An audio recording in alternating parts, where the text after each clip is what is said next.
Did everyone get the outline for today? Yes, I did. Okay. Started that back in the mid 60s, from 64 to 67. I worked with the Massachusetts Council of Churches. I was their director. We called it of social relations. That means my job was lobbying in the legislature, organizing for different kinds of things. For example, I organized clergy to go to Washington on 64 Civil Rights, 65 Voting Rights Act, and so forth. While I was in that job,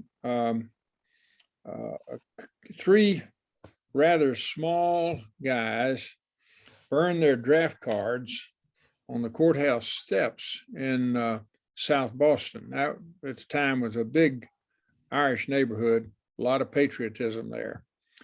And these guys didn't weigh 140 pounds apiece, but they were jumped by a group of toughs who really beat them so badly that when I saw one of the guys the next day, both of his eyes had swollen out so that they were level with the bone structure of his cheek and his forehead. So they just had these, and they were looking through these little bitty slits. Of course, both eyes were completely blue-black from the beating. So a decision was made. It was not my decision, but I supported it to have a demonstration that would begin at the Southey Courthouse where they were beaten, and then we'd march to the big park in the middle of Boston. Well, when we got our group down there, there were 100 of us, I think. No, there were 200 of us, I believe, and there were 100 policemen. The numbers are right in the book. And there were 600 anti-demonstrators, and they were really angry. And when we started the march from the courthouse, they had put a guy named Ed Blackman and me. Ed was about 6 feet, weighed 230, 40 pounds, kind of a little bit overweight, but just a big guy. And I, at the time, I think I weighed a couple of 100 pounds, 6'3". So they put the two of us on the back end of the thing. And I asked them why they wanted us back there. And they said, because you're more likely to get attacked and we want them hitting big people. Well, I didn't exactly take kindly to that, but there we were.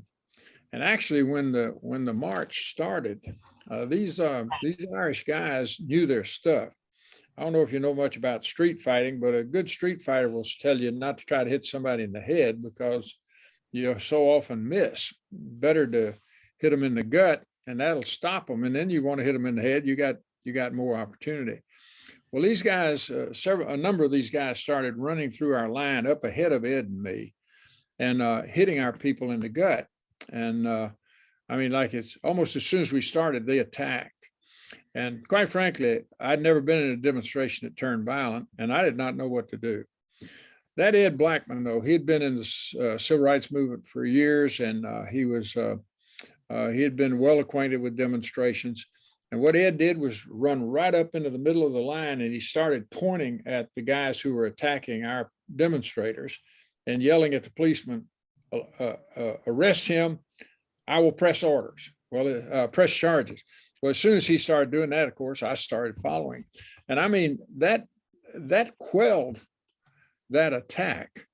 I mean, I don't think we pointed out, a half a dozen people before it stopped it. I mean, it just stopped it. And the police took control and got order. And so we completed the march. But I've thought about that so many times. What would have happened if Ed and I, or say myself and somebody else who was as green at that as I was, what would have happened to the people in that line of march if we had not had a guy like Ed Blackman, who was a really sharp, but also very experienced person in terms of those kinds of events. Now, he was nonviolent, utterly committed to that. But it was because of Ed's experience, his formation, I want to say, going back to a chapter a while back, and just his knowing how to handle a situation like that and knowing what to do.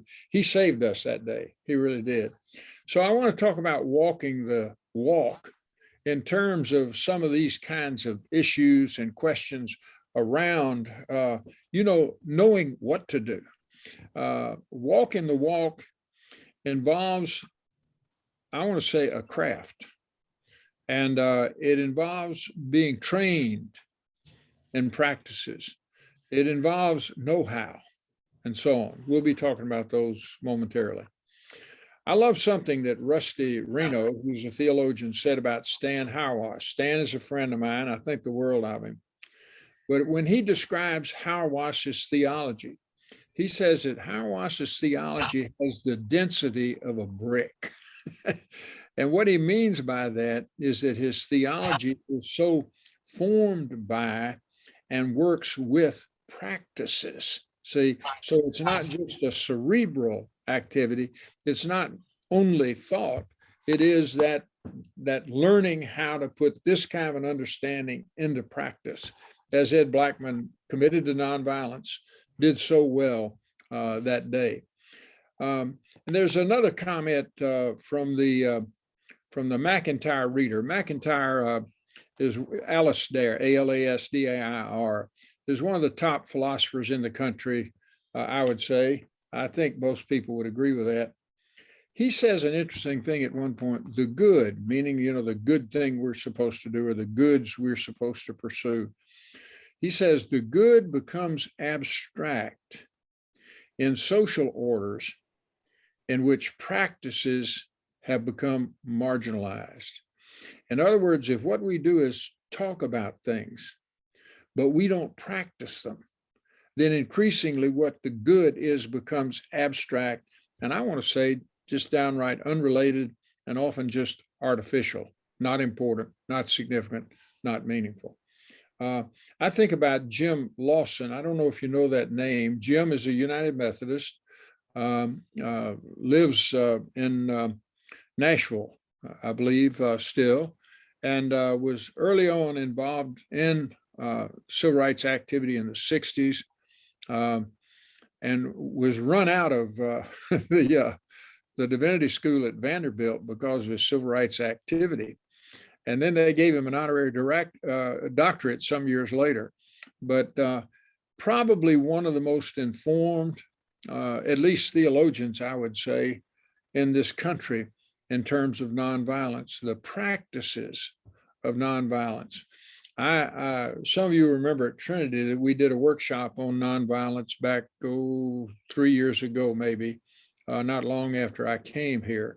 And it's so important not only to talk about nonviolent, but how do you do that? Especially how do you do that when you're under pressure, when you're in a situation such as we were in that demonstration. I guess that leads me to want to say that when we start talking about justice and walking the walk, I want to pay attention to what's called the craft tradition of knowing. In other words, it's not the knowing about, it's not an intellectual knowledge, it's the knowledge of know-how. Not only can I think about something, but I actually know how to do it. Am I being clear there? And that's one way to talk about that is to call it the craft tradition of knowing. And in that tradition, you have to be shaped by the object to be known. In other words, did I use my illustration here? I was in Arkansas last week, so I told some stories there, and I may get them confused. But have I told you the story about driving a bent nail? Have I told that story? Levon remembers that I have. I may have told it. This is basically the idea that once you bend a construction nail a little bit, it's very hard to drive it. And I remember working with a union carpenter once who saw me bend one. Now, if you bend it too much, you can't drive it. But he had one that was slightly bent, and by hitting it on this outside top of the nail, he was able to drive that crooked nail all the way into the board. And he taught me how to do it, and I learned to do it. So, in other words, when you're driving a bent nail, your opinion doesn't mean much about how to drive it unless it's shaped by the nail itself and by how the nail gets driven. Do you understand what I'm saying? So that you want to be shaped by the object you're working with. I once rebuilt an engine. My cousin will be shocked to know it was a Volkswagen engine, but I didn't know what I was doing. And I did not understand clearances in terms of things like pistons and the rest. And I took it apart, I put it back together, but the damn thing wouldn't run because I had put it together too tight. You ever hear that, cuz? And it would not run. Okay. You got to be, if you're going to fix an engine, you better be learning from the engine and not foisting your opinions on an engine that you haven't actually earned the craft to work with. Am I saying that clearly? Is that clearly? So that attunement, as a guy named Milbank, who's a wonderful theologian, attunement means, how do I become attuned to the nail or the engine or working nonviolently in such a way that I am, shaped by what needs to be done in order to be effective with that. And one of the things that he says is to receive. To receive, in other words, to learn from the object, to learn from the craft. One has to be attuned to it, mentored in it, apprenticed in it, and so forth. Listen to what Talal Asad says. I love his work. He's an anthropologist. He says that the body is our first and most natural instrument. That is, that it's our body where we learn. I can remember when our children were very small and they couldn't talk. And I would hold them up right in front of my face, and I kept saying the word dada, dada. I was determined I was going to get them to say dada before they said mama. Well, of course, I lost that battle to that beautiful woman I'm married to. Nevertheless, that body, even when we're in those very primary learning exercises, that body is our instrument for learning. And then I think we talked about this. The body is an assemblage. It's an assemblage of invited appetites. Invited appetites. In other words, you have to train the body, in a sense, to have certain kinds of appetites. I told the story somewhere.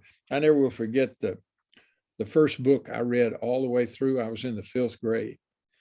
And I remember saying to myself, dear God, I hope I never have to do that again. I just hoped I never had to read another book. What I spent a lot of the first years of my life doing was developing an appetite for reading. And I did not have that, quote, naturally, whatever that means. I didn't have that naturally. But it was an appetite that I wanted because I knew people who read, and I loved what they could do. And so I wanted that, And so I invited into my body through the practices of reading. Now, heck, if I sit down, I pick up a book. I read as much as I can possibly, do. The point is, I didn't have that appetite, but I invited that appetite.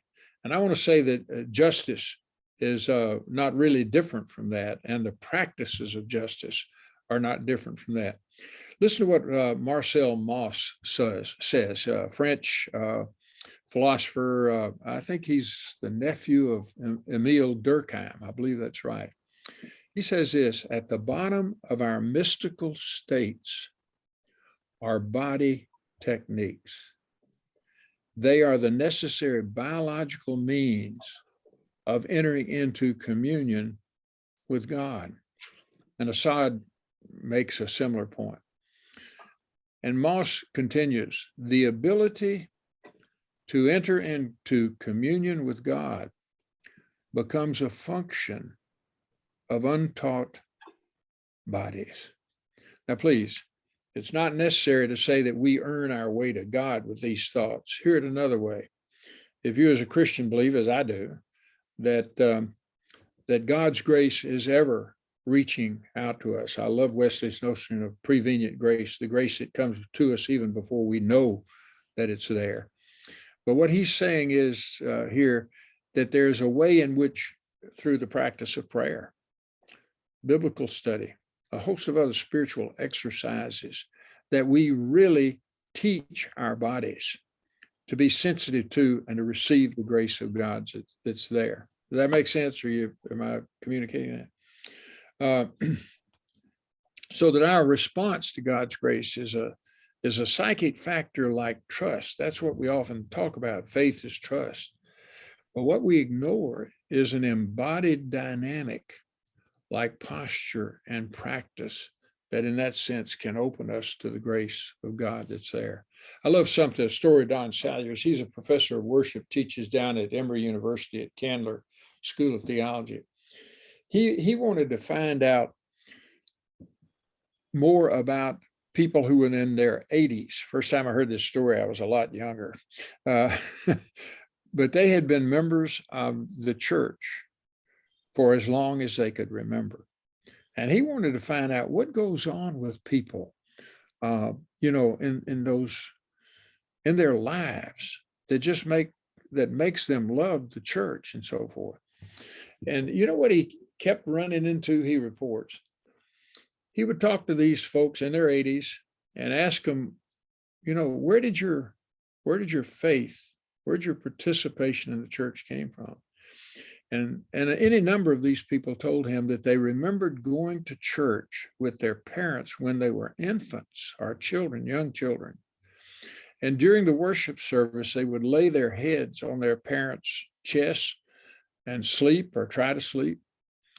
And what they remember were the times when their parents' hearts would begin to beat more rapidly because they were moved by the hymn or the sermon or something going on in the worship service. I love that story. So that kind of, I'm trying to talk about that kind of formation. Yes, it is formation, but it's also this whole business of craft and that way in which we learn, if you will, how to be spiritual. I think there really is a learning dimension to it. So that brings us to formation of the sensorium. The sensorium is a word I learned from Walter Ong, O-N-G. It just means an organization of the senses. That is, how are our senses organized? That is, how is our seeing, hearing, taste, touch, smell organized? I can remember when I hated yogurt. Eating yogurt to me was like drinking castor oil, Now, the first thing I do in the morning when I get up, if I wake up at 3 o'clock, can't sleep, and I'm going to go read for a couple of hours and then try to sleep. First thing I do is eat 4 or 5 heaping spoons full of yogurt. I just love the stuff. And since I started eating yogurt, I have no problems with my gut whatsoever, just no problems. It just solved any kind of, acidity or whatever. And what I've done is train my sense of taste to like yogurt. And folks, I want to say to you, you actually can do that. All right. Goethe talks about the cultivation of the senses. And he believes that when you cultivate the senses, you transform the self. I remember growing up playing a trumpet, and I was taught to love classical music. That's when it began. In my car now, the radio is set on classical music. So when I get in and turn on the radio, that's what I hear. That started in the 4th grade for me, you see. It's interesting that I hated country music when I was in high school, college, and seminary. In fact, I hated country music until I got interested in studying white working class folks. And the study of white working class lifestyles, in a way, very centrally, it formed me to like country music. When I'd hear the way some people disparage work, I'd hear that song, about take this job and shove it, so that I had the formation of my hearing in that way. And Gerder talks about the way in which we can transform the self when we transform our senses, that we can fashion new organs of perception through training, that we can enhance our cognitive capacities. Indeed, we can enhance our world through the formation, the transformation of our senses. I tell 3 stories in there, one about Mac Charles Jones, where he and I are, he's just spoken, we've been speakers at a meeting in Indianapolis, I think, and we are heading out of that place. Seems like I told you this story. And Yeah. did I? Okay, you remember that? And this homeless guy that asked for money, and he says, we're taking you to lunch, and we didn't have time. We had 30 minutes to get to an airport, but he saw him as a brother. Or John Flowers and his ministry with homeless people in San Antonio, and the way in which he used smell as a diagnosis. I think I may have told you that too. Yeah. Sarah Miles has a wonderful thing about food and the Eucharist, and how the Eucharist can change your feeling about food and vice versa. So hearing, taste, touch, smell, all of those, I'm not going to go into Gregory or Nyssa. So that think too then about the role of kinesthetics as well as sensory dispositions. In other words, it's not only our dispositions, but our muscles, the role of muscle memory and the way that gets formed. I 2 weeks ago, I hurt myself, and I haven't been back. I hurt my arm, but I went out to try to play ball with a team. Everybody is 70 or older. I was the oldest guy there, but they tell me there's a guy that's 92.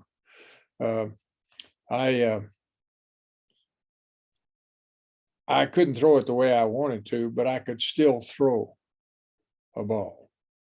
And the muscle memory of throwing a ball was there, gripping the ball and so forth. They were still there. Now I had a lot of work to do. I got to see if I can go back now that I've recovered from the injury, but I think I tore something in my arm, and I had 2 big lumps in it, and I had a 14-inch bruise on it. So I did hurt it. But one of the things I liked was there were some things I still had. Those kinesthetic, characteristics were still there. So let me go on then and move to dispositions.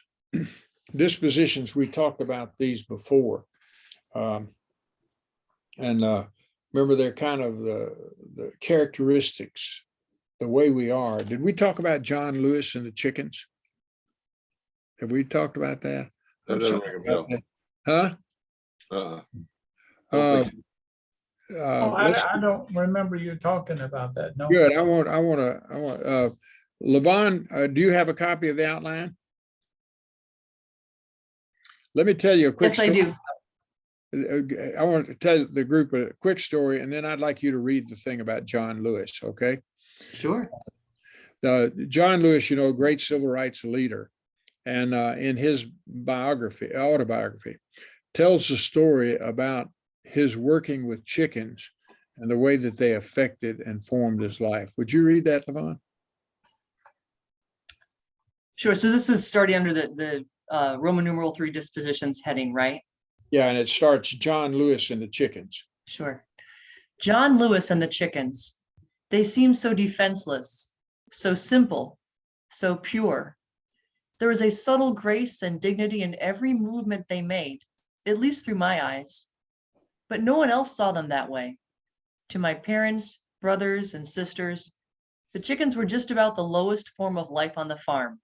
Stupid, smelly nuisances, awkward, comical birds, good for nothing but laying eggs and providing meat for the table.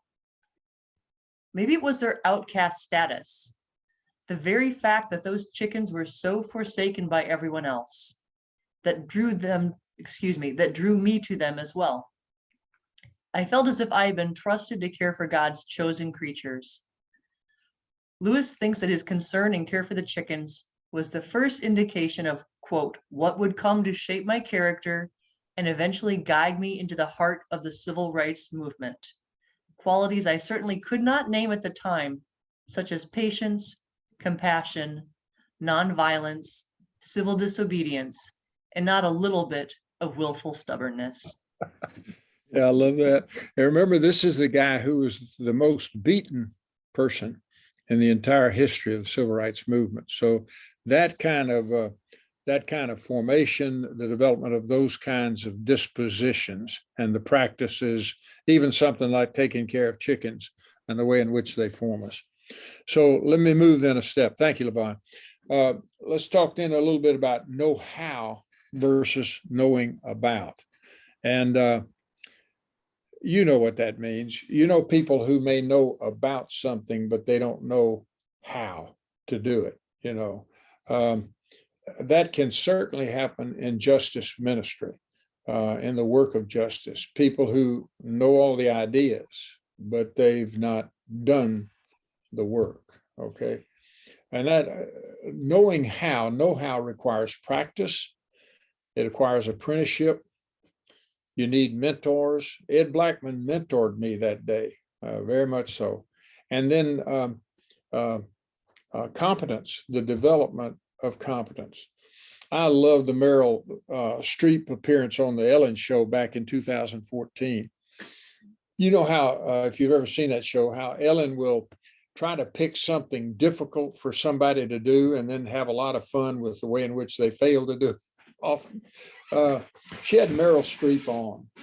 And so she asked Meryl Streep to sight read 3 different things.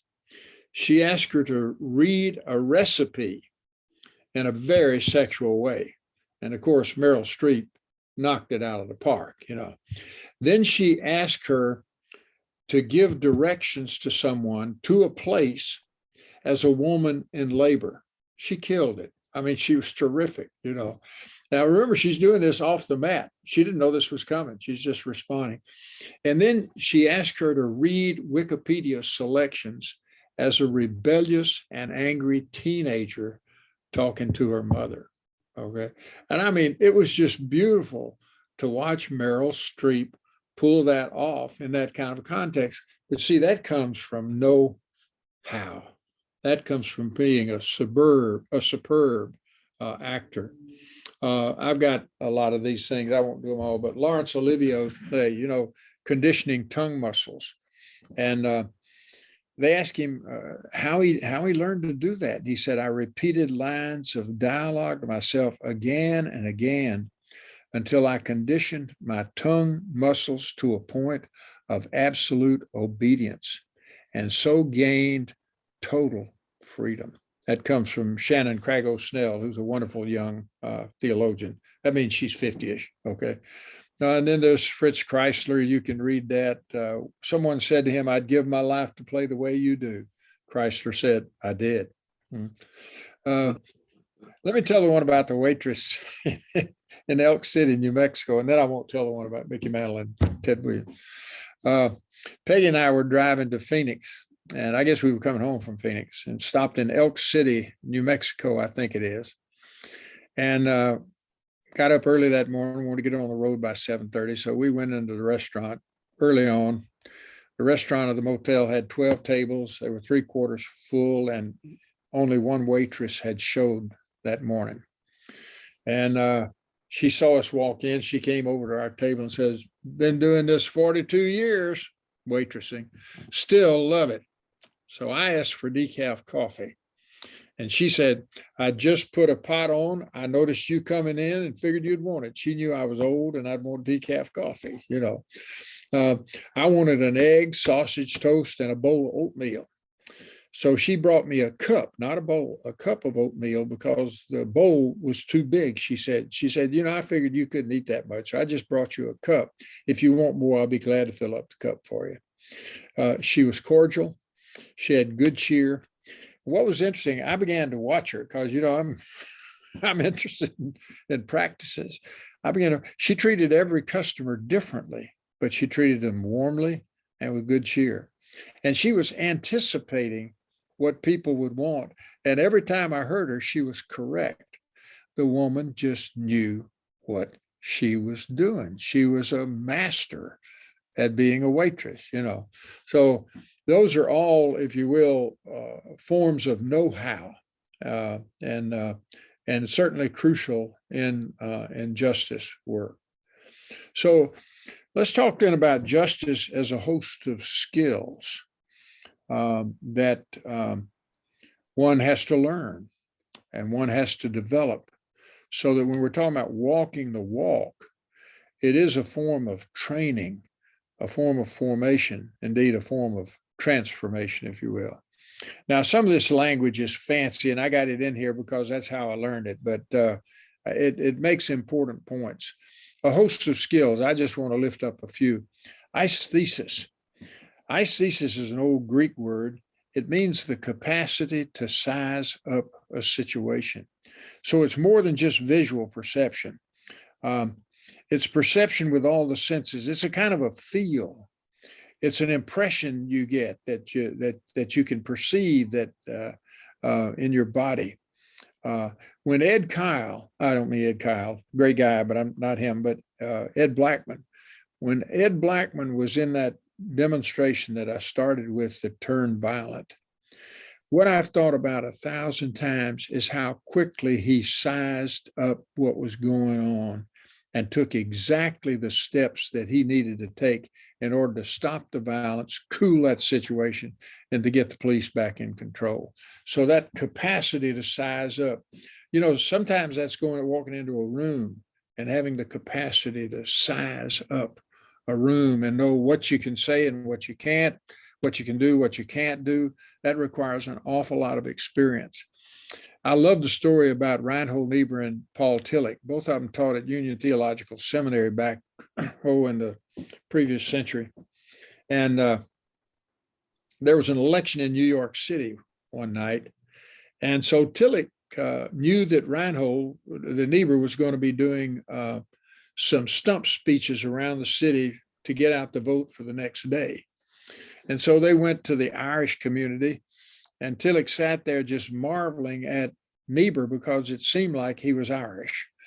And then they went to the Italian community, and he watched Niebuhr again make a speech, and it seemed like he was an Italian. And then they went to the Pole community, and he did the same kind of thing. And after they had done, I think, 3 or 4 of these visits to various communities, and Tillich had watched Niebuhr, he said, "Niebuhr, you are a demon."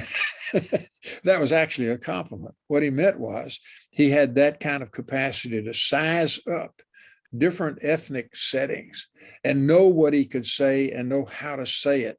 That's aesthesis, okay? I love the story of Sam Mann, who finds a man beating his wife.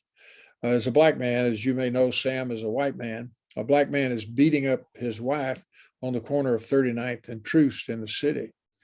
And, you know, Sam's from Alabama, white guy, but he spent over 50 years in the black community. Some of the black community says that Sam is black, not white. But Sam got out of his car. This man was beating her up in the middle of an intersection. Sam got out of his car, and what he said to the man was, "Mr., notice his address, Mr., please don't do that. You love this woman. Please don't hit her again." And do you know, the man stopped. And Sam was able to get, she had a friend nearby, was able to get her a ride with the friend, and then offered to spend some time talking with the man. And then they had conversation thereafter. That capacity to size up a situation, intervene in it, and do something, you know, good with it, very important. So that's another illustration. I love John Milbank, as I said earlier. He talks about baroque poiesis.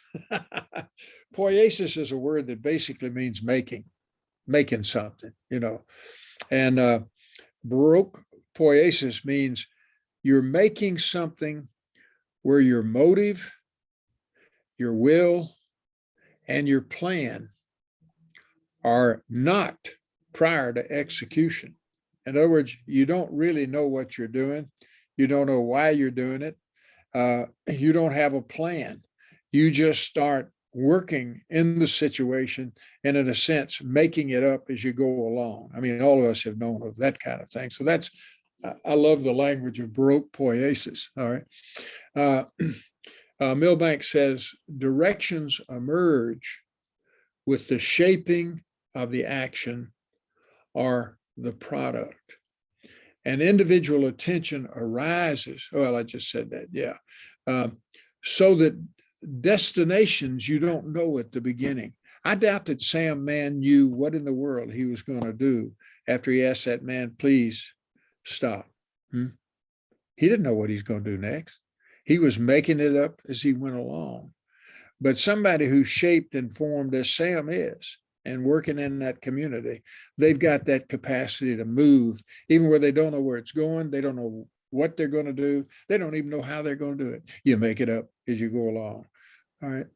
So that the idea of ministry in this sense, or the idea of justice ministry, no longer precedes the work in the clergy person's mind. I'm sorry, I'm addressing that to clergy, as a reflection of the ideas of God, but instead becomes that which is conveyed as an ending to the receiver from the peculiar constitution of the work itself.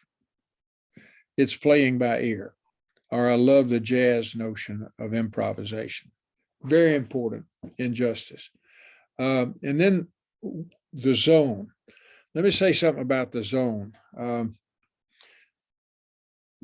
You ever talk about getting in the zone where you simply could do something well? I remember back in 1958. Really? Have I told you that story? Pitching against Newburyport, Maine. I never had this experience before. I've never had it since. But they were the best hitting team in that league along the Merrimack River. And that day, the strike zone was as big as a barn door. And I could throw the ball anywhere I wanted to throw it. I could hit any corner of that strike zone, down and in, up and out, whatever. The curveball was breaking so good, and the fastball was just it had giddy up, and what I remember is I wasn't thinking, I wasn't planning. I was just throwing the ball. As soon as I'd get it, I'd get back on the rubber, I'd wind up and I'd throw the ball again. Now, this next part's just sheer arrogance and childish. But it was going so well that day that I started telling the batters which pitch I was going to throw next. I'd say, this is a fastball, and I'd throw it by them. I've never had an experience like that in my life. I was in the zone. All right. Now, what's interesting is I pitched so well that day that they wanted me to start the July 4th game under the lights in Manchester. And I walked the first three batters and grooved the ball to the number 4 hitter. He hit it over a light tower in right field. And when they finally pulled me from the game, it was the second inning. I had nobody out. We were behind 6-0. So just watch out, watch out. So, but that night I was in the zone. And aren't there times when in your work or maybe your play, you get in the zone? My friend Crago Snell talks about the discipline of emptiness. And what she means there is something like that day in Newburyport when I wasn't thinking, I wasn't trying, everything was just working. It just happened, So that kind of discipline of emptiness to await and expect the presence of the Spirit of God. I think that also happens in justice work. There are days when you're in the zone. I remember we took 300 clergy to Washington from Boston in 1965, I think it was, 64, and on the Civil Rights Act. And that day we had times with Ted Kennedy. He had just gone into the Senate. He was a young kid of a senator. and the senior Democrat who was also from Massachusetts with him. And we were visiting I mean, it was just, it was zone-like in terms of the way that went. So it's also something that happens in justice, sometimes in teaching or sometimes in your work. You must experience that. So then let me talk about three kinds of concluding issues and then give this back to you. Remember, we're talking about walking the walk here, and all these issues of formation and cultivation and know-how and training and using the body as an instrument so that indeed we do become justice people. There are three big issues that I typically think about here. The first one is whether we're a self or a subject. I don't want to go into this in detail, but in the West, we've been very much influenced by Descartes, who argued that he could doubt everything except his own self-doubting. And that, in other words, if doubting occurs, there must be a self to do the doubting. This led us to a powerful individualism. It's affected the West tremendously. And so we've talked a lot about the self, and we talk about the self in terms of its essence, who we really are, our identity, and so forth. I like to challenge that because I've increasingly stopped talking about myself as a self and talking about instead what it means to be a subject. And I mean they're subject to all the ways in which we're socialized, subject to all the practices that influence and shape us, subject, for example, to the racism, the sexism, the classism, the jock culture, the stud culture that I knew growing up in Mississippi, and the way in which those have shaped me as a subject. In other words, I have been subject to those things.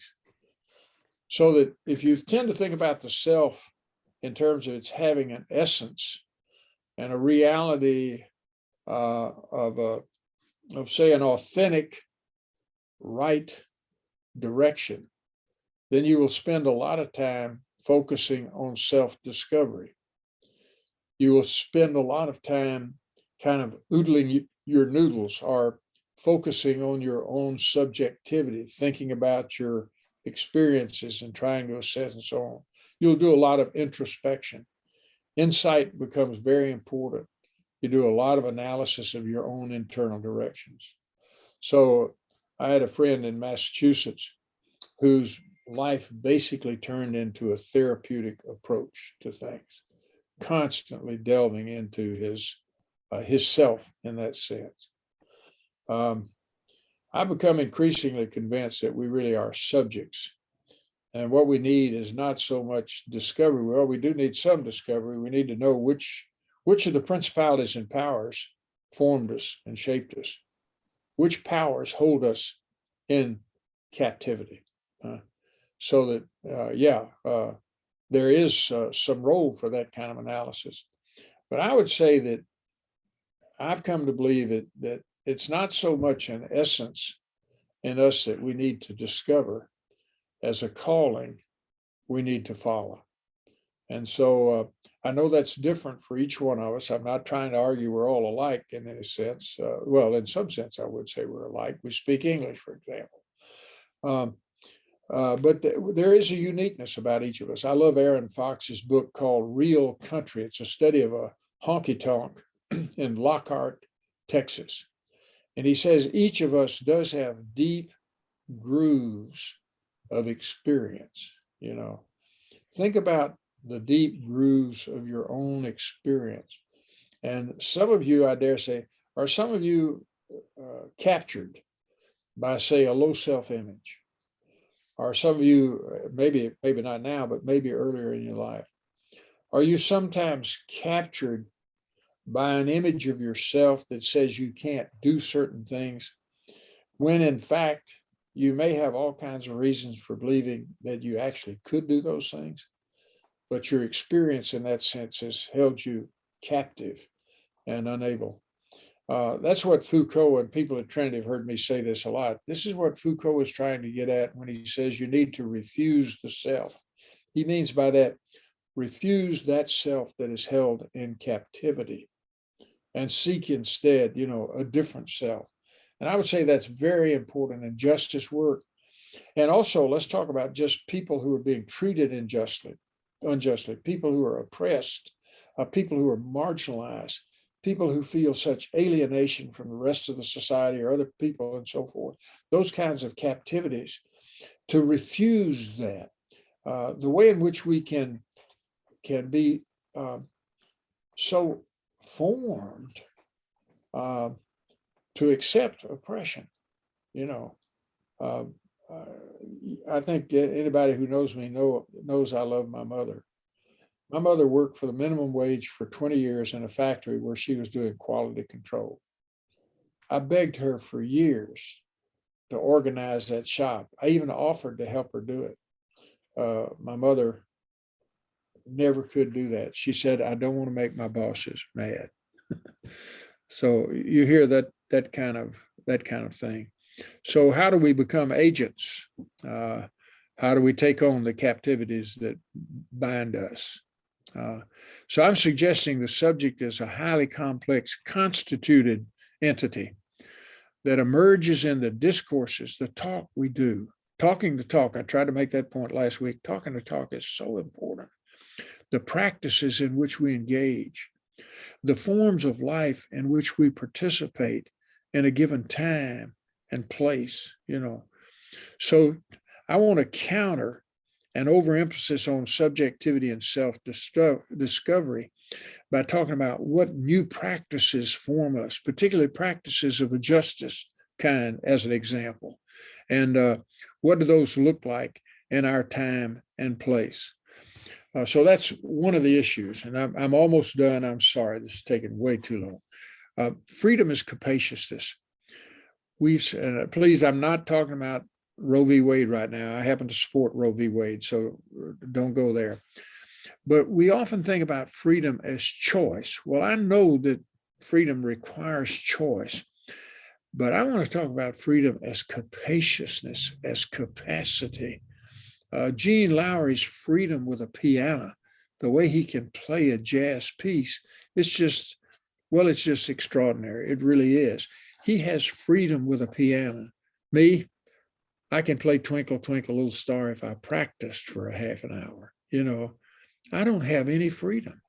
Think about life in those terms, or think about teenagers. One of the things that worries me the most about a teenager is the way in which they can make a decision now that closes off so many decisions 10 years later. You know what I mean? So to develop a new kind of understanding of freedom as capaciousness, capacity, what we know, what we're trained in, the practices we become competent in the performance of, our capacity to improvise, all these things we've been talking about in terms of walking the walk. I give you a definition of capaciousness there. You can read that later. I don't think we need to go into it right now. So that's two of them. The third one, and finally, is grace. It may sound like I'm talking works righteousness through this thing on walking the walk. I certainly don't intend that. As I said earlier tonight, I think that grace is always there. It's there even before we know it. It's unconditional, it's ultimate, it's infinite love of God. And yes, we do respond to that in trust. But that can be largely a declaration, can it? It can be a reductionism. And what I like to think about is grace as power. And therefore, what I'm trying to suggest by walking the walk, by our practices can open us to receive the grace more fully that's been there all the time.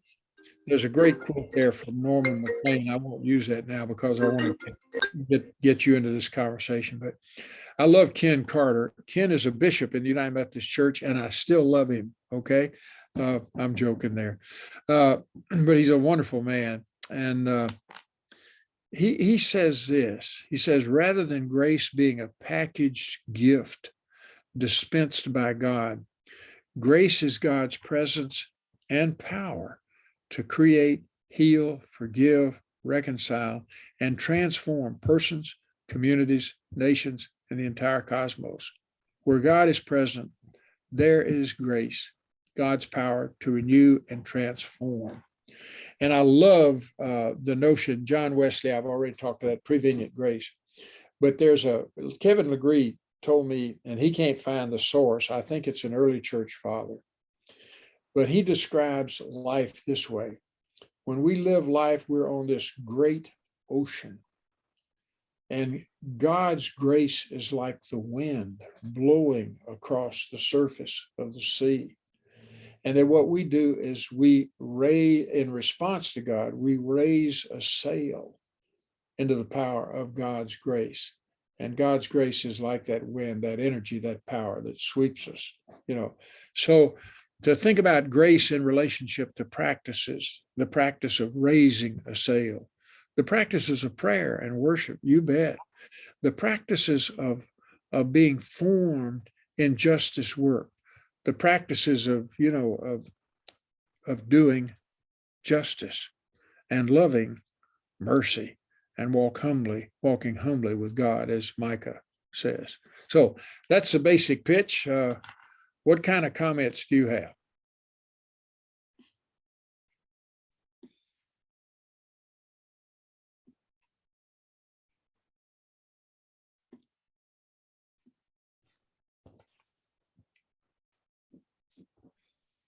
Janet, you're I was, go ahead. No, I was going to say, y'all better say something. I'll talk all night. Well, I was reminded of a recent experience. Good. And we went to the celebration of Keith Carnes getting out of prison, and he yes. was innocent. And we went to that celebration, and I was surprised it was not that well attended. I was a little disappointed, but there was a nice group there, and the TVs were there, the news stations were there with cameras and everything. So that was very cool. And then of course they wanted to interview him, and he said, he was asked, so what favorite foods are you really looking forward to eating again? And his answer really struck me. I've long since forgotten about favorite foods. I'm free and I want to experience all kinds of new food. And it just gives me goosebumps to think about that. Yeah. That because of prison, he had to forget what he was missing, or he couldn't survive. He had to refocus. And then when he's coming out, he doesn't want to go back to that old life. No. He wants a new life. He wants that new freedom. So in his new freedom, he's going to shape a new life. It just, and as you were talking, that's what I was thinking about. Well, that's a great story, and very much in accord with the kind of thing I'm trying to suggest. Yeah, thank you.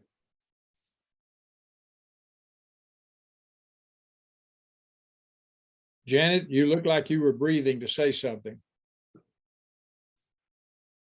You're muted, I think. Okay. Am I okay now? We're okay. Okay. Well, when I read this chapter yesterday, this was the chapter that I really struggled with. Okay. Because I'm always trying to make the connections from one place to the next place.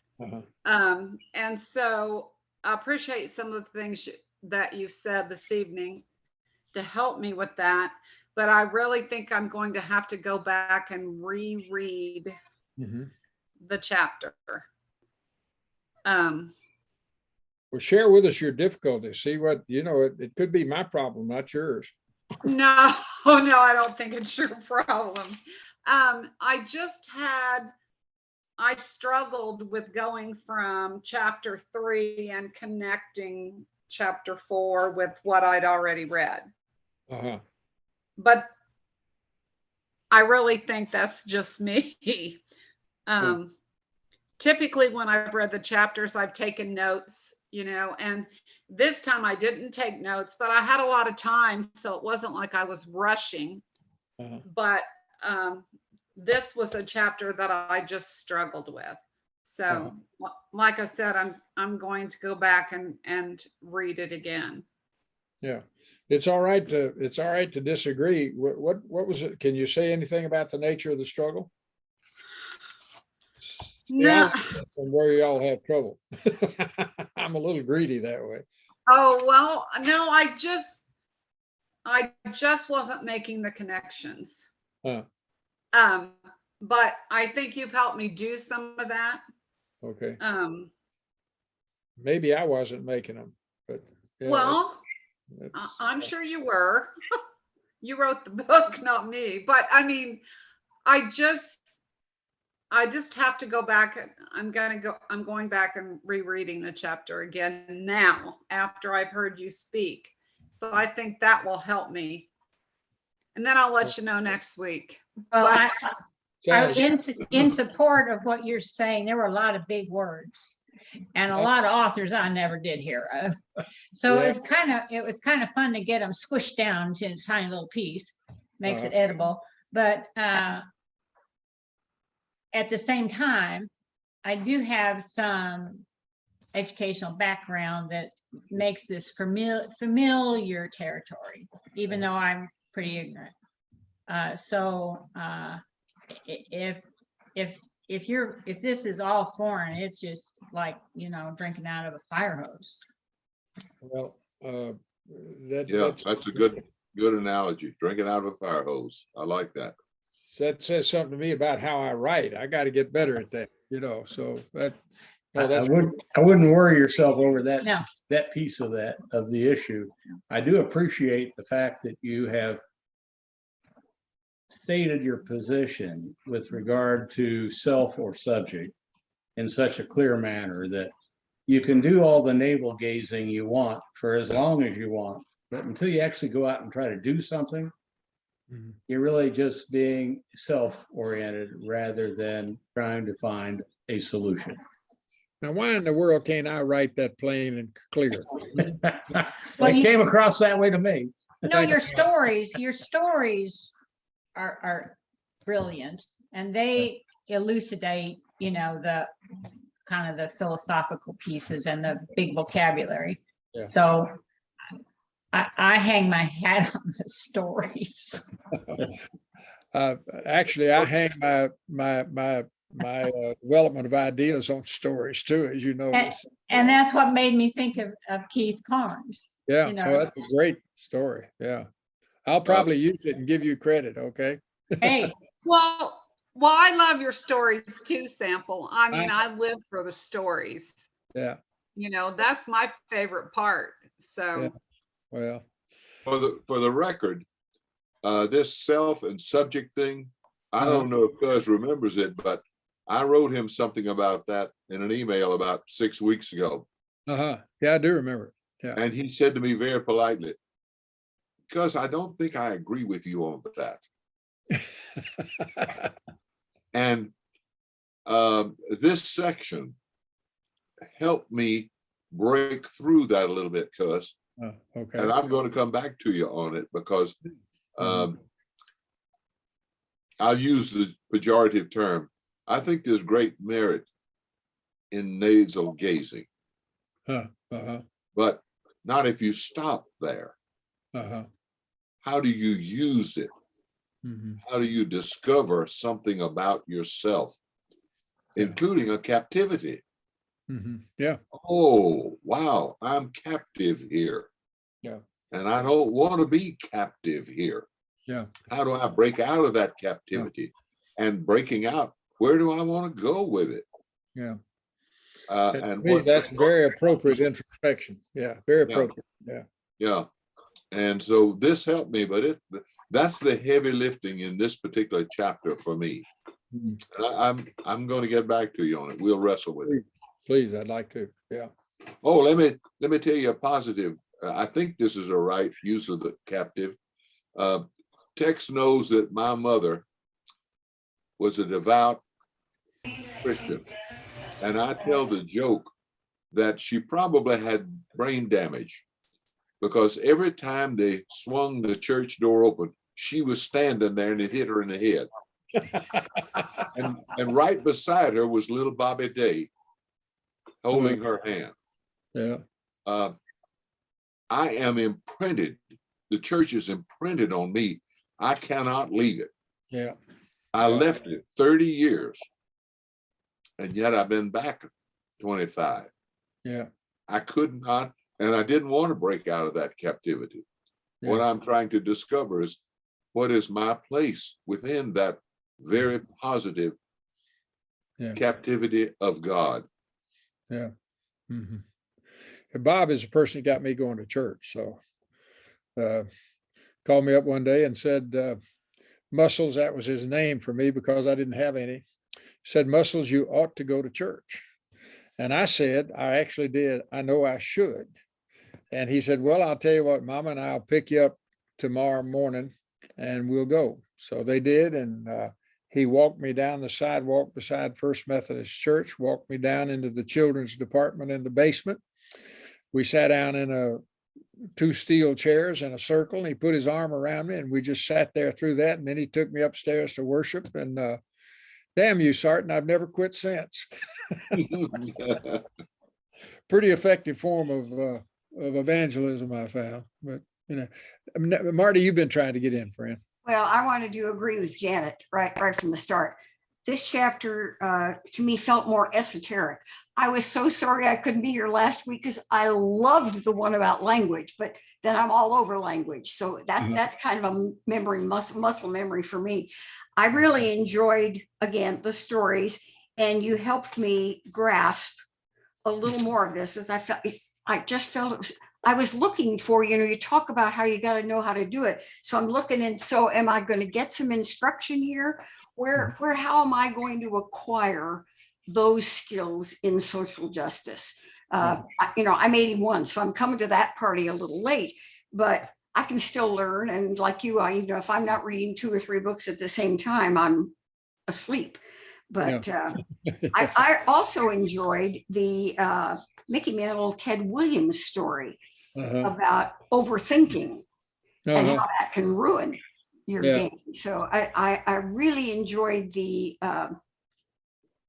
in touch and in the zone and the muscle memory. I watch a lot of sports. I love sports. I know something about them, but I can't necessarily do them. And you mentioned that. And that's because I never learned how to do them. I've learned how to enjoy them.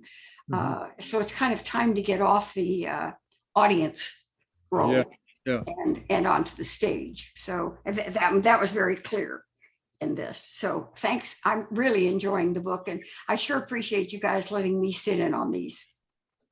Oh, we're glad you're here.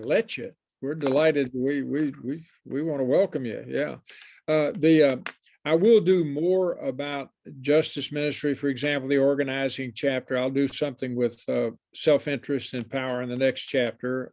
And then the chapter after that, I'll be talking about organizing and how we do organize. Actually, I think sometimes I spend so much time trying to make a point about what formation does, for example, that I don't give the justice thing, because I want to sink that in before I get to the justice practice.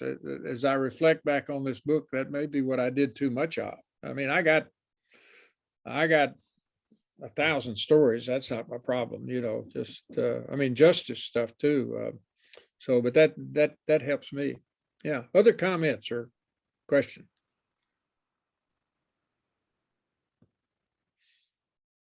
How about you, Michael? You've been awful quiet.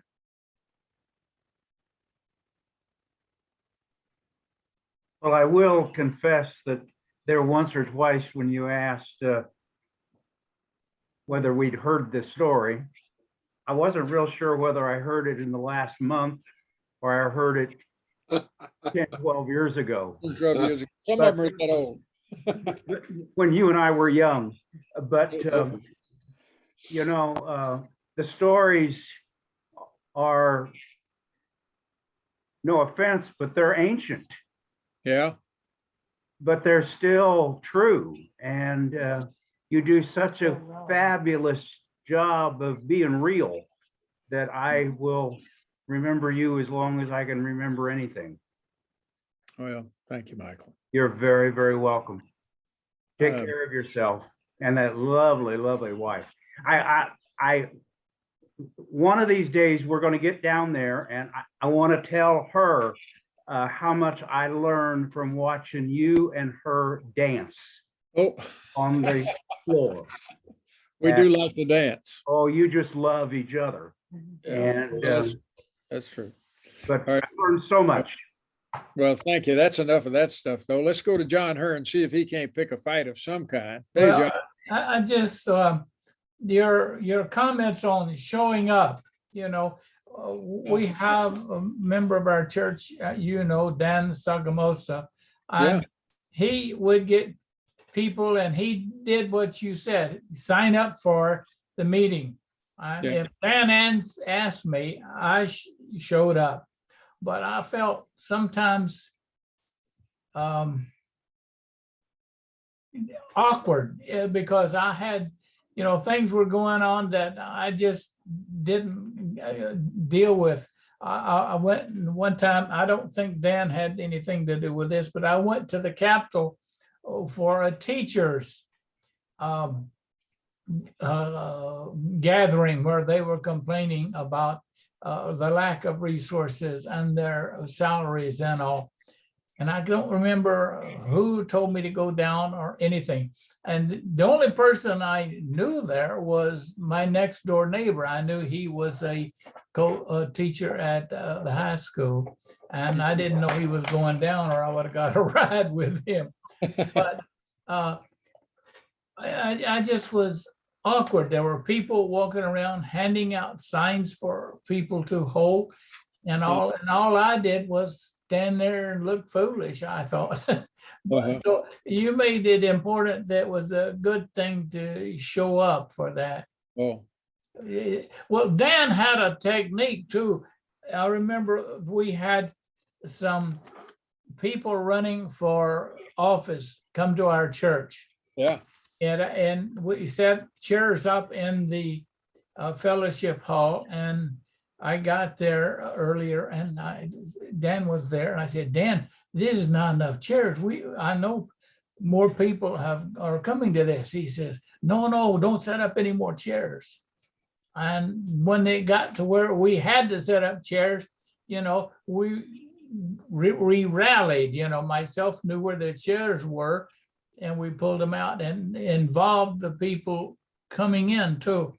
And I got to thinking, he planned it that way. He intended to have to set up chairs. Yeah. So I guess maybe I don't know why, maybe to impress the people running for office that there were more people interested than they might have imagined.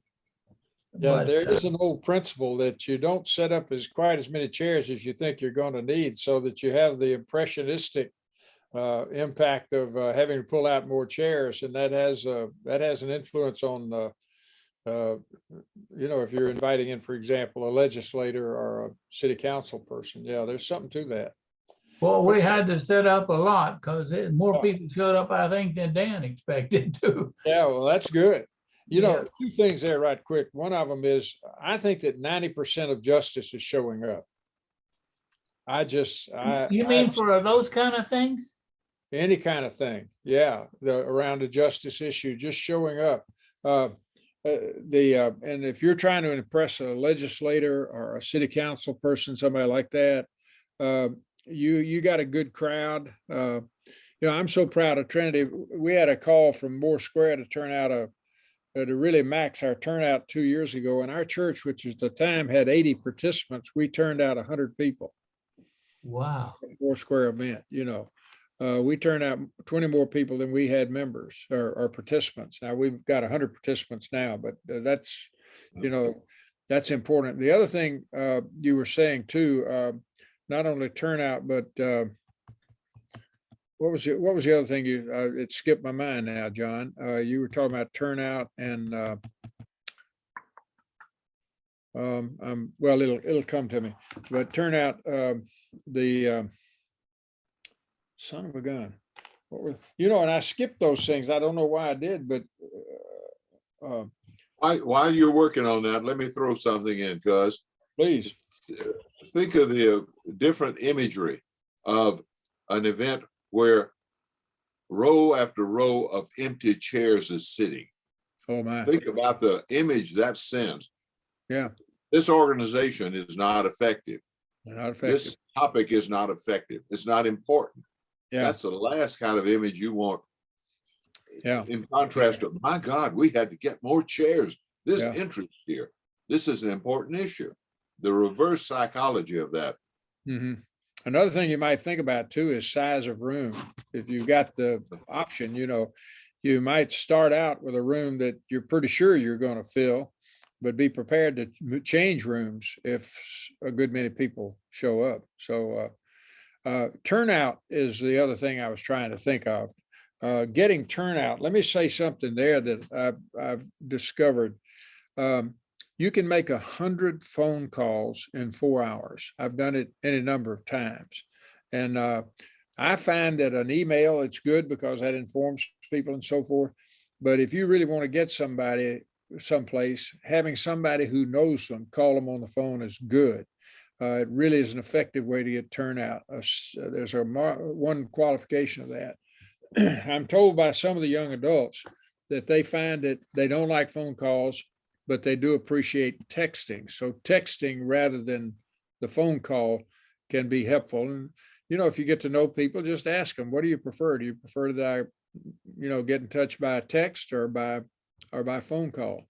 And they'll typically tell you, Matt, you may want to speak to this because Matt's been working on this stuff in terms of, phone calls, texting, and different forms of social media and the rest. But again, that's a competence you develop when you do this stuff, and of course when you've got a mentor who can help you with it. That's very useful. You got a comment about any of that, Matt? Yeah, I mean, I would just say I think a lot of times it's just getting to know people, right? And sure, sometimes texting can work or sometimes calling can work. It really depends on the individual. But yeah, I mean, sometimes I think new folks sometimes appreciate being first contacted by texting sometimes too. Uh-huh. Yeah, I mean, there's a lot of variables like you've mentioned. Uh-huh.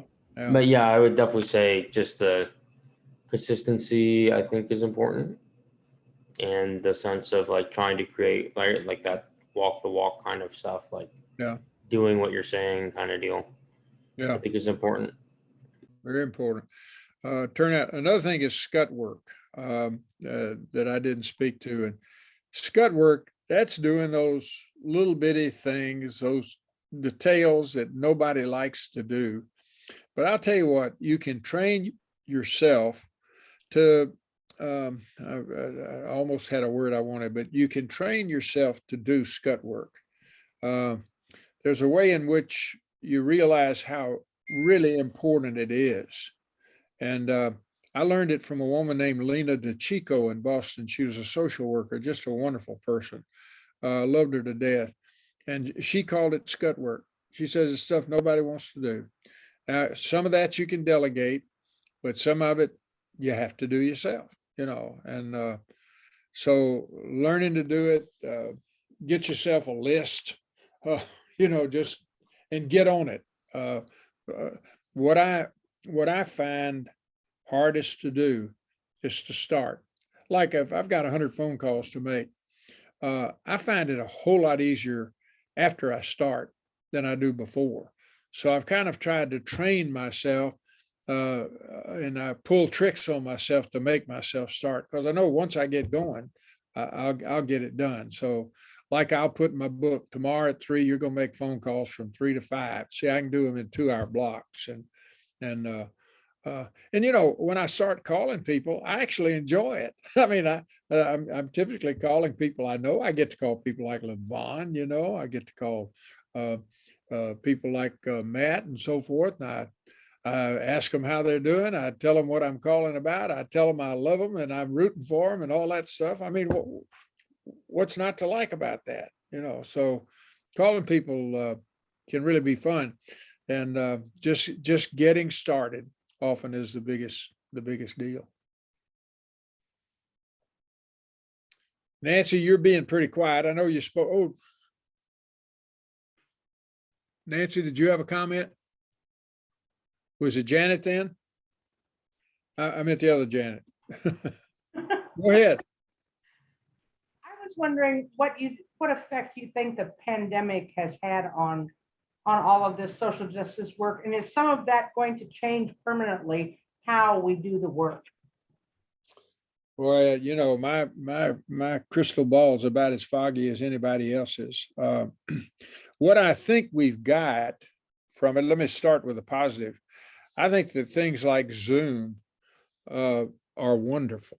You know, I mean, like, we would never get this group in the same setting ever prior to, what, 2 years ago? Never. And to be able to have study courses like this, we have something going, not all the time, but almost all the time at Trinity. And we've really got, you know, we had some wonderful stuff go on. I think of Blaine Proctor's work with eviction back last year. I think about Nancy Howell's work with the theologian Nancy, Nancy. Hall Evans. That's it, yeah. And we've just, and Sam Mann did a piece on racism here earlier this year. So that I think that the technology and the way in which we're beginning to be able to use it, I think that's a real positive. Now, what worries me, quite frankly, is the power of gathering. There is a real power in gathering people. You know, Durkheim once said, if you get people in close physical proximity, focus their attention on a common object, engage them in exercises that arouse emotion, bonding occurs. Well, my former students have heard that from me 1,000 times. But gathering is really a powerful, powerful practice. And I worry that we may substitute, you know, Zoom overly. I'm not talking about situations like us. We couldn't get together otherwise. But we also need gatherings where we come together. There's a power in that. There's a bonding in that. There's a commitment in that. I know sometimes they can become empty and meaningless, but if you look at who you gather with, I think I can tell you who you're bonded to, you know, and justice really requires gathering. I was intrigued by I may have reported this earlier in the book. I think I did. How important celebration is in justice. And the group in Colorado Springs, that they were getting ready to organize against a very powerful right-wing element in that city. And one of the best things they did was to have a party. They just had a party, you know, they had songs to sing and so forth. Yeah, they talked some about the issue, but primarily it was having a good time. That's also important. Celebration is so important in justice. So again, another practice. Other comment?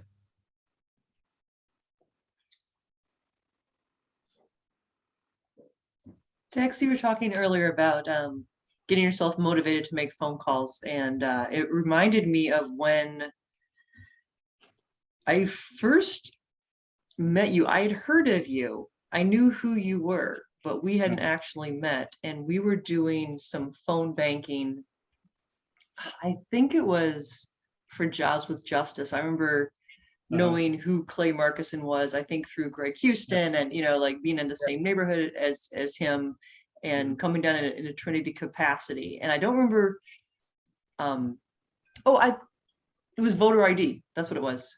And we were calling folks to talk about this proposed Missouri law and to explain why, you know, requiring voter ID had racist and classist implications. And you in particular were chatting with somebody that night who was pretty opposed to what we were promoting and wanted some statistics and wanted you to back up the statistics that you were offering to him. And I remember you took down his number, and I overheard you promising to call him back with more information the next day.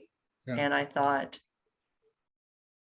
if Tex can't get through to this person with this earnest commitment to the cause, then nobody could. And the idea that you weren't just showing up in a capacity like, oh, we're doing our phone banking, you know, we committed to 2 hours, we're checking off this box, so people know that Trinity showed up. Like, you were showing up beyond what I think anybody would expect that commitment to be. And that was just very powerful to me. And I don't even know if we met technically that night or not, but I saw you working the phone and trying to engage with somebody beyond just crossing the name off the list because you got this roster from Clay and this was your job. And Yeah. that was just very powerful. And talking about this book is one thing, but I just want you to know that like these are ways that I have seen you walking the walk when I don't even think you realize that I'm watching. So, Well, you thank know, you for that example, because I hate phone banking more than anything. I would rather like, I don't know, like scoop cat litter, like work overtime and give all my money. Like phone banking just triggers every single social anxiety that I have. yeah. And I was almost nauseous going in that night, and seeing you be kind of effortless about it, I was like, oh, I guess I don't have to be scared about this. I can just engage with people in a conversation. Like, I'm still not going to volunteer. Like, you'll have to drag me there, but Yeah. Well, let me knock a little of the shine off of that picture, if I may. Thank you very much, Levon. That's very kind of you. But you know, I try to kiss Peggy 20 times a day. And one of the things that she will, I don't count, but I mean, I try to kiss her every time I think about it. And when I'll kiss her when she doesn't expect it, she will say, "Oh, that's so nice of you." And my comment back to her, and I think it's true also in this case, my comment back to her is, "Honey, that's just sheer greed. You know, that's just greed. I'm greedy. I want to kiss you, you know." So, you know, that's kind of the way I feel about stuff like that. Actually, when I run into somebody who really thinks I don't know what I'm talking about, and I may not have my 3x5 cards there so I can rip the data, I just love to call them up the next day and give them all that data I got sitting here on my desk. You know, I got a card this long full of stuff like that. So don't give me any saintly existence there. I just, that's just greed. whatever it takes, you know, I mean. That's just greed.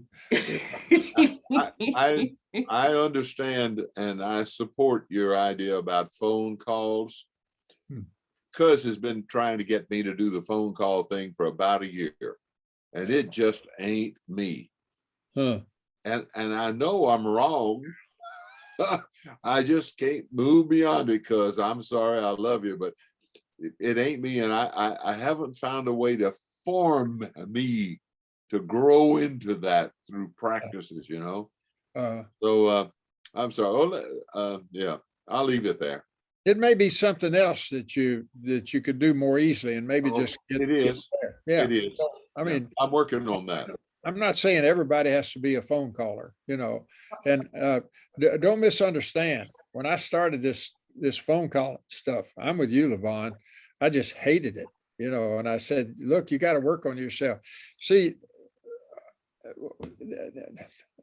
Levon and Matt are sick and tired of hearing me use baseball for an analogy, but I really look at the world kind of like a baseball player. I wasn't very good, so you know, but nevertheless, I was so formed.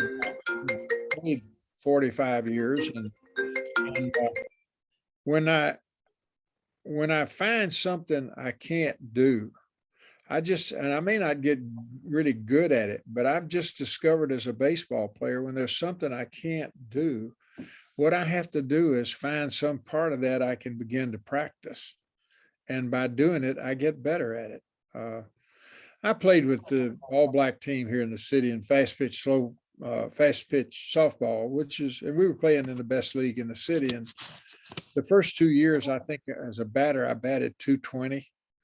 I was batting ninth on this team, and I was on the team simply because I was a fairly good catcher. And I got tired of that, and I said, you know, why don't you? I was reading something about hitting a ball, and somebody said somewhere that, you know, a lot of people try to pull the ball all the time. Well, that was exactly what I did. I was always trying to pull the ball. And they said, close your stance. That means put your back foot out toward the outside of the batting box, your front foot more toward the front edge of the batting box. And when the ball is pitched, then try to hit the ball where it is. So I started going to the batting cage, and I started hitting balls where they were pitched. My third year with the team, I hit .360. You know, and I wasn't hitting home runs, but I was hitting the ball. They put me into third or fourth batting position. That's I'm not trying to brag there. What I'm talking about is how important practice is and how much you learn about practices by playing baseball. Now, some of you do practices in other places and you've got great learnings there. Just use them for justice too. I mean, yeah, yes. Well, just a hint for people who do calling, because I appreciate the anxiety. So what I developed was, hi, my name is Susan Ventura, and I'm not selling anything, and I don't want your money. And that gets you right in the front door. That ought to open a lot of doors. Yeah, that's good, Susan. And Yeah, I have to go, guys. Goodbye. I have to go now. Goodbye. Bye, John. Oh See you dear, next I week. scared Sure. him off. All right.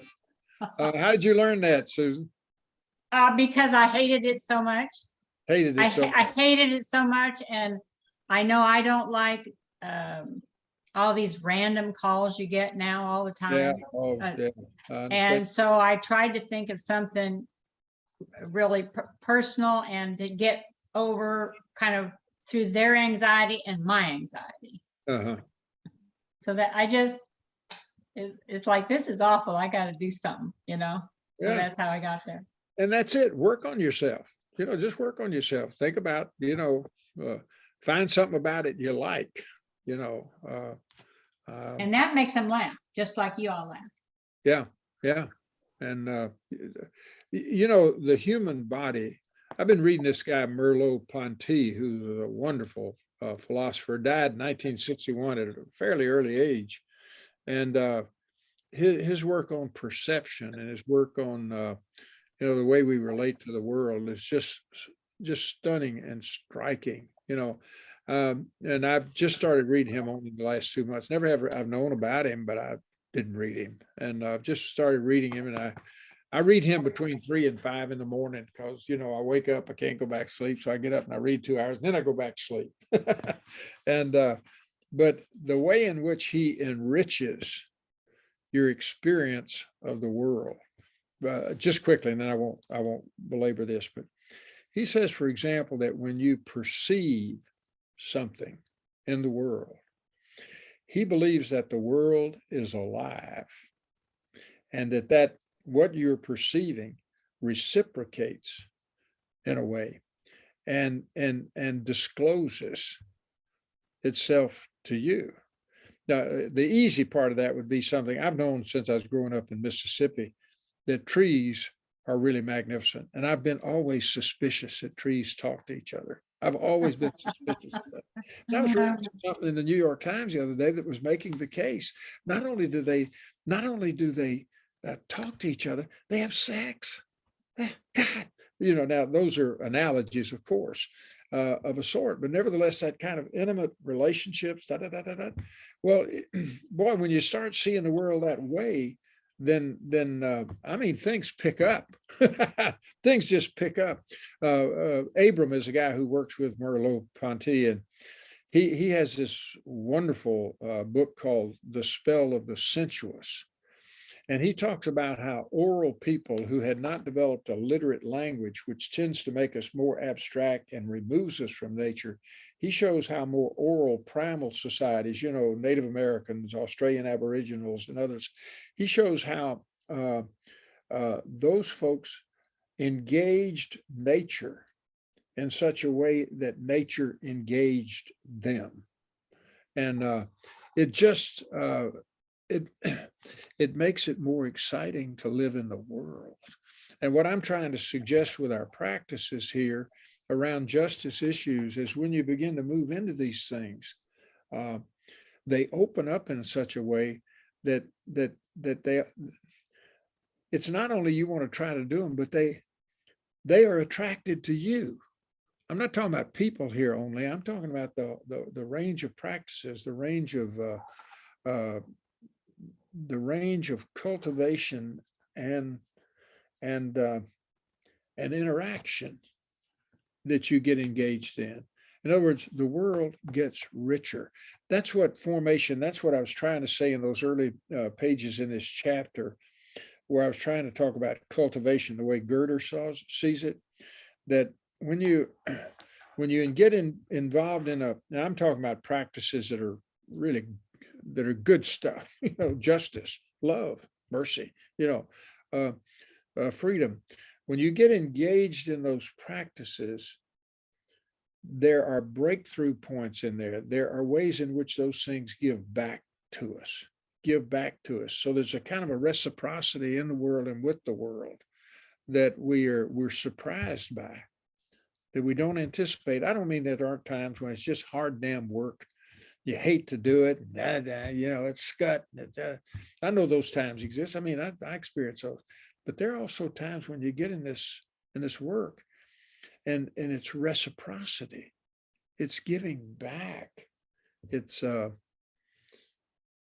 offering.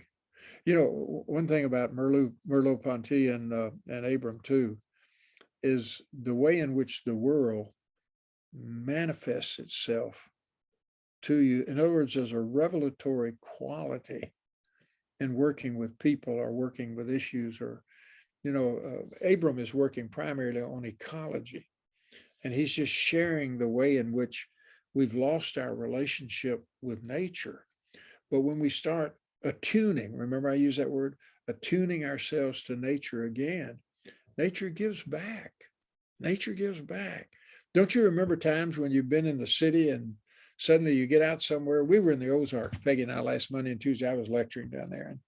And, the Ozarks are just magnificently beautiful. And you just get out, and they put us in a cabin all by ourselves. There's a lake below. I mean, the trees, the animals. It's just a giving back. I think that's true with people. I think it's true with organizing. I mean, some of the great moments of my life have been, with people in organizing. I'm sorry, that's going on too much, but am I making the point? Or am I communicating the point? Getting into that and finding the magic, the mystery, the wonder, the attraction. And it's after time, because you had a comment. You're muted, Bob.